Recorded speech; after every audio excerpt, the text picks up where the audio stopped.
El año 69 después de Cristo será siempre recordado como uno de los periodos más convulsos en la historia del Imperio Romano, conocido como el Año de los Cuatro Emperadores. Tras el suicidio de Nerón en el 68, el imperio se encontró sin un líder fuerte, y lo que siguió fue una rápida y sangrienta sucesión de emperadores, que reveló el frágil equilibrio del poder en Roma.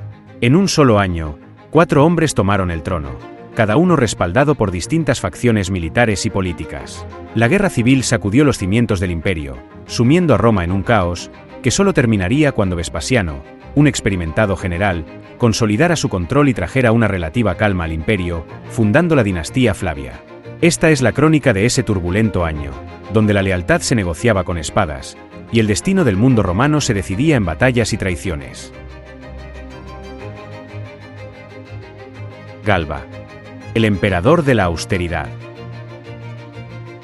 Cuando Nerón, el último de la dinastía Julio-Claudia, puso fin a su vida en junio del 68 después de Cristo, Roma se encontraba al borde del colapso. El suicidio del excéntrico emperador dejó un vacío de poder, que rápidamente fue llenado por el Senado, proclamando a Galba, el gobernador de Hispania Tarraconense, como el nuevo emperador. Galba, un hombre de avanzada edad y conocido por su estricta disciplina, fue recibido con esperanza por algunos sectores de la élite romana, que veían en él un retorno al orden, tras los años de despilfarro y excesos bajo Nerón. Pero lo que comenzó como una promesa de estabilidad, se convirtió en una tormenta de descontento y traición. Galba había construido su carrera con una férrea austeridad, tanto en lo personal como en lo político. Su llegada al poder estuvo marcada por una necesidad urgente, de imponer disciplina en un imperio que Nerón había dejado desgastado. Sin embargo, su austeridad pronto se convirtió en su mayor debilidad. Con una desconfianza natural hacia aquellos que habían sido leales a Nerón, Galba inició su reinado con purgas y ejecuciones, eliminando a los hombres que consideraba peligrosos para su autoridad. Su primera víctima fue Ofonio Tigelino, el antiguo prefecto del Pretorio, famoso por su crueldad bajo Nerón, pero no sería el único en caer. Los veteranos del régimen anterior, las figuras influyentes del Senado y los generales provinciales, pronto se vieron bajo la amenaza de la espada de Galba. Pero fue la cuestión de las legiones lo que selló el destino de Galba. Las tropas que habían sido esenciales para su ascenso, se sintieron traicionadas cuando, al llegar a Roma, Galba se negó a cumplir la promesa de pagos y recompensas que les había sido garantizada. El nuevo emperador, imbuido de un sentido riguroso de la moral, consideraba que el imperio no debía someterse a los caprichos de las legiones. Decidió que los donativos, que tradicionalmente acompañaban a la proclamación de un nuevo emperador, no serían entregados. Para las legiones, este acto no fue solo una afrenta, sino una traición directa. Los soldados, que habían servido con lealtad y esperaban su merecido, empezaron a perder la fe en el anciano emperador. A medida que el descontento crecía entre los soldados y la guardia pretoriana, los rivales de Galba comenzaban a mover sus fichas. Uno de los mayores errores de Galba fue su elección de Lucio Calpurnio Pisón, como heredero y sucesor, un hombre impopular entre las tropas.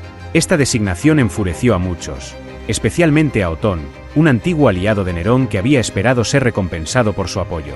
Otón, movido por la ambición y el resentimiento, comenzó a conspirar para derrocar al anciano emperador. Mientras tanto, en las provincias del Rin, los generales y las tropas que esperaban reconocimiento por su lealtad a Roma, también se inquietaban. El rechazo de Galba a ganarse el favor del ejército, y su gobierno basado en el temor en lugar del apoyo, terminaron sellando su destino. El descontento de las legiones se propagaba como un incendio, y en enero del 69, la situación llegó a un punto crítico. En un golpe rápido y sangriento, Otón, respaldado por la guardia pretoriana, marchó sobre Roma. Galba, desprovisto de aliados y de la confianza de sus propias tropas, fue traicionado y asesinado en las calles de la capital. Según cuenta la historia, fue degollado por los mismos soldados a los que había negado su recompensa, y su cabeza fue llevada en triunfo por las calles de Roma. El breve y trágico reinado de Galba, de apenas 7 meses, dejó claro un mensaje en el corazón del imperio: la lealtad de las legiones era ahora la verdadera fuente del poder, y cualquier emperador que ignorara esta realidad, pagaría un precio mortal. Con su muerte, el primer acto del año de los 4 emperadores llegó a su fin, y Otón, el nuevo actor en el escenario imperial, tomaría el manto del poder en medio de una Roma que seguía temblando por las traiciones que se avecinaban. Otón. La traición en el foro. El 15 de enero del 69, tras la sangrienta caída de Galba, Otón emergió como el nuevo emperador de Roma. Apenas unas horas después, de que las espadas de la Guardia Pretoriana hubieran terminado con la vida del anciano gobernante, Otón, en un golpe maestro de traición y ambición, se proclamó dueño del trono. El foro romano, aún impregnado con la violencia del día, fue testigo de este rápido y frío cambio de poder. Sin embargo, la estabilidad de Otón se asentaba sobre bases precarias. Si bien contaba con el apoyo inmediato de la Guardia Pretoriana y el control de Roma, las legiones más poderosas del imperio estaban lejos de aceptar su legitimidad. El poder militar en las provincias era inmenso, y mientras Otón intentaba consolidar su reinado en la capital, las noticias que llegaban de las fronteras eran inquietantes. El mayor de sus problemas era Vitelio, un gobernador militar con sede en la provincia de Germania Inferior. Antes de que Galba cayera, las legiones del Rin, que habían combatido durante años contra las tribus germánicas, ya habían proclamado a Vitelio como emperador, impacientes por un líder fuerte que defendiera sus intereses. Vitelio, respaldado por estas fuerzas poderosas, ya había comenzado su marcha hacia Italia, con la intención de reclamar lo que consideraba legítimamente suyo, el trono imperial. Otón, consciente de esta amenaza inminente, actuó con rapidez. Al asumir el poder, desplegó un considerable esfuerzo para ganarse el favor del Senado y restaurar el orden en Roma. Incluso intentó negociar una tregua con Vitelio, ofreciendo términos que incluían compartir el poder o dividir el imperio. Sin embargo, la ambición y la codicia por el control total del imperio romano eran demasiado fuertes, tanto para Vitelio como para sus generales. Las legiones del Rin no estaban dispuestas a ceder. En medio de este conflicto, Otón demostró un inesperado valor. Consciente de que Vitelio ya avanzaba hacia Italia, con un ejército que lo superaba en número, no vaciló en preparar a sus propias tropas para una confrontación directa. Reunió a las legiones más cercanas, muchas de las cuales no habían sido entrenadas, para enfrentamientos de gran escala, y marchó hacia el norte de Italia para interceptar a Vitelio. La batalla que definiría su destino estaba a punto de comenzar.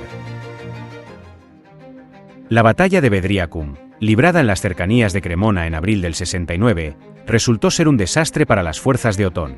A pesar de sus intentos por inspirar lealtad y coraje en sus tropas, las legiones de Vitelio, endurecidas por años de lucha en la frontera germana, demostraron ser más formidables. La confusión reinó en el campo de batalla, y los hombres de Otón, poco organizados y superados en número, no pudieron resistir el empuje de los soldados de Vitelio. La derrota fue devastadora, y Otón se enfrentó a una decisión que pondría a prueba su carácter. A pesar de la traición con la que había accedido al poder, demostró una sorprendente conciencia de la situación. En lugar de huir o prolongar una guerra civil que solo traería más destrucción, Otón optó por el sacrificio personal. Decidido a evitar más sufrimiento y derramamiento de sangre entre los romanos, se retiró a su campamento tras la batalla y se preparó para su último acto. El 16 de abril del 69, Otón se quitó la vida. En un gesto que contrastaba con su violento ascenso al poder, dejó una nota a sus seguidores pidiendo que no lo lloraran, y que Roma no sufriera más por su causa. Su muerte fue rápida, y con ella, su breve reinado de 3 meses llegó a su fin. Aunque su tiempo en el trono fue corto, su decisión final de suicidarse, en lugar de prolongar el conflicto, le valió el respeto de muchos, incluso de aquellos que lo habían criticado por su ambición inicial. La desaparición de Otón dejó el camino libre para Vitelio, quien marcharía hacia Roma con la confianza de un emperador victorioso. Sin embargo, la historia del año de los 4 emperadores aún no estaba terminada. Vitelio. El banquete del caos. La victoria de Vitelio en la batalla de Bedriacum, tras la muerte de Otón, lo colocó en el centro del poder en Roma. Con el camino despejado y sin rival en el horizonte inmediato, marchó hacia la capital, donde fue recibido con los brazos abiertos por el Senado y las tropas que lo habían apoyado. Para muchos, su llegada representaba una nueva oportunidad de estabilidad en un imperio desgarrado por la guerra civil. Pero lo que siguió no fue un reinado de orden, sino uno de descontrol, lujo desmedido y negligencia. Desde el principio, Vitelio mostró un comportamiento que pronto generaría tensiones dentro de Roma. Conocido por su carácter indulgente y su insaciable apetito, convirtió su corte en un escenario de excesos. Fiestas y banquetes interminables se celebraban, mientras el emperador se entregaba, sin freno, a su afición por la comida y el vino. La leyenda cuenta que Vitelio organizaba hasta 3 banquetes al día, donde el lujo y la opulencia eran desmedidos. Estos festines no eran solo demostraciones de poder, sino una expresión de su carácter autocomplaciente, lo que le ganó el apodo del emperador glotón. Pero mientras Vitelio celebraba en los pasillos del poder, las provincias estaban lejos de compartir su entusiasmo. Las legiones del imperio, especialmente aquellas estacionadas en las fronteras más turbulentas, Comenzaron a cuestionar si este hombre, sumido en los placeres del lujo, era capaz de liderar un imperio en crisis. La lealtad militar que lo había llevado al trono empezaba a resquebrajarse, y el descontento se extendía. En lugar de fortalecer su posición, Vitelio cometió el error de rodearse de figuras corruptas que, como él, estaban más interesadas en el enriquecimiento personal que en la administración del imperio. Sus principales consejeros y oficiales se dedicaron a saquear Roma y las provincias, ganando enemigos tanto en la élite como entre las legiones. Las purgas que siguieron a su ascenso al poder también alimentaron el resentimiento. Muchos de los antiguos aliados de Otón y Galba fueron eliminados, y Vitelio perdió rápidamente la confianza de aquellos que alguna vez lo habían visto como una esperanza de estabilidad. Mientras Roma se hundía en el caos y la indulgencia, un nuevo rival comenzó a emerger. En las lejanas provincias orientales, Vespasiano, el experimentado general que lideraba las campañas en Judea, fue proclamado emperador por sus tropas en julio del 69. A diferencia de Vitelio, Vespasiano era un líder disciplinado y respetado por sus legiones. Su nombramiento no fue solo una respuesta a la debilidad de Vitelio, sino también una clara señal de que las provincias orientales y egipcias, así como las fuerzas en el Danubio, ya no reconocían la autoridad de Roma bajo el nuevo emperador. Las noticias del ascenso de Vespasiano llegaron rápidamente a Roma, y con ellas, la ya debilitada posición de Vitelio comenzó a desmoronarse. Los aliados de Vespasiano, liderados por Antonio Primo, un comandante militar leal a la causa, iniciaron una marcha hacia Italia, enfrentando y derrotando a las fuerzas de Vitelio en la segunda batalla de Bedriacum, en octubre de 1969. La victoria de Antonio fue decisiva. El ejército de Vitelio, desorganizado y sin la misma determinación que había mostrado meses antes, se desintegró bajo la presión. Mientras las legiones de Vespasiano avanzaban hacia la capital, Vitelio intentó, desesperadamente, mantener su posición. Sin embargo, las circunstancias ya no estaban a su favor. Al ver que su derrota era inminente, trató de negociar su abdicación, proponiendo a Vespasiano un acuerdo que le permitiría retirarse pacíficamente. Ofreció renunciar a la púrpura imperial y vivir en el exilio, pero era demasiado tarde. Roma ya estaba sumida en la guerra civil, y los hombres de Vespasiano no estaban dispuestos a aceptar un compromiso. La ciudad se sumió en un caos absoluto. Las fuerzas leales a Vitelio intentaron resistir, pero fueron rápidamente superadas. Los enfrentamientos estallaron en las calles, y la batalla se libró ferozmente, dentro de las murallas de la ciudad. En medio de la confusión, Vitelio intentó esconderse en su palacio, pero fue descubierto y capturado. El final de Vitelio fue tan brutal como su reinado había sido caótico. Arrastrado por las calles de Roma, fue insultado y golpeado por la multitud, antes de ser ejecutado públicamente. Su cuerpo fue arrojado al Tíber, un destino humillante, para un hombre que había ocupado el trono del imperio más poderoso del mundo. Con su muerte, el reinado de Vitelio, marcado por el descontrol y la corrupción, llegó a su fin.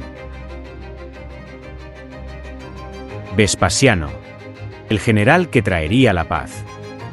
Con la muerte de Vitelio, Vespasiano entró en Roma como el salvador de una ciudad exhausta por la guerra. El Senado, consciente de que la era de la fuerza militar había eclipsado el antiguo poder de la nobleza, no tuvo más remedio que proclamarlo emperador de inmediato. En diciembre del 69, Vespasiano fue formalmente investido como emperador, y así terminó el tumultuoso año de los 4 emperadores. El reinado de Vespasiano, en contraste con los de sus predecesores inmediatos, trajo una semblanza de paz y estabilidad que el imperio tanto necesitaba. Fundó la dinastía Flavia, marcando el inicio de una nueva era. Como emperador, se dedicó a restaurar el orden en las provincias, reformar las finanzas del imperio y devolverle a Roma su esplendor. Uno de sus proyectos más emblemáticos fue la construcción del Coliseo, un símbolo de la grandeza de Roma y del Renacimiento bajo su mando. Aunque Vespasiano era pragmático y severo, fue precisamente esa firmeza lo que devolvió el equilibrio al imperio. Su capacidad para gestionar tanto las legiones como la administración civil le permitió sofocar rebeliones y estabilizar las regiones más conflictivas del imperio. En un tiempo de incertidumbre, fue el líder que Roma necesitaba, disciplinado, eficiente y capaz de poner el bienestar del imperio por encima de sus propios intereses. El año de los 4 emperadores había sido una muestra de la fragilidad del poder en Roma, un tiempo en el que las legiones determinaron el destino del trono. Con la llegada de Vespasiano, ese ciclo de caos se cerró. Bajo su gobierno, Roma volvió a erigirse como el centro indiscutible del mundo antiguo, y su legado perduraría, asegurando la estabilidad durante la siguiente generación.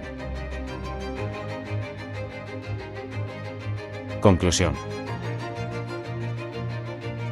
El año de los 4 emperadores quedará en la historia como uno de los más turbulentos y decisivos de Roma. 4 hombres, Galba, Otón, Vitelio y Vespasiano, se sucedieron en el trono en una danza de traiciones, batallas y caos que sacudió los cimientos del imperio.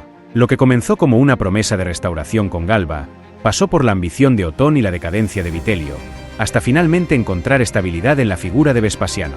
Este periodo no solo fue una lucha por el poder, sino una lección sobre la naturaleza del liderazgo en Roma. La legitimidad del trono ya no residía en el Senado o la herencia dinástica, sino en el apoyo de las legiones, los verdaderos árbitros del destino imperial. En este violento proceso, Roma vio cuán frágil podía ser su estructura política, pero también cuán rápidamente podía renovarse bajo un mando firme.